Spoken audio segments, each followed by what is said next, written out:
This is the brief on the massive European farmer protests and the stalemate over that historic Mercosur trade deal.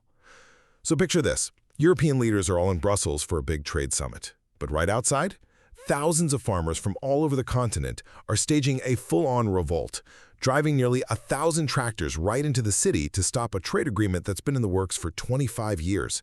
It was a stunning show of force, and it created a huge political crisis. Let's break down what happened with 3 key takeaways. First, these protests were intense. I mean, we're talking farmers from France, Spain, and Denmark. They used their tractors to block roads, they were burning tires, and yeah, throwing things like eggs and potatoes at the police. Their anger really boils down to 2 things, that Mercosur deal and proposed cuts to the EU's farm subsidy program, which is their lifeline, and they're afraid it could drop by 20% or more. That brings us to the second point, why they see this Mercosur deal as such an existential threat. This is a trade agreement with South American countries like Brazil and Argentina. And European farmers, well, they're terrified they'll be completely undercut by cheaper imports like Brazilian beef and soy, which are often produced with way looser environmental rules and much lower labor costs. And finally, all this pressure actually worked.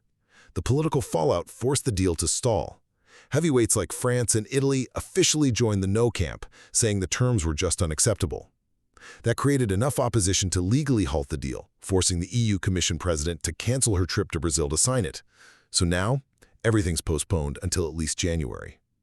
The EU is now stuck between pushing for its historic trade zone and risking a full-blown farm revolt across the continent.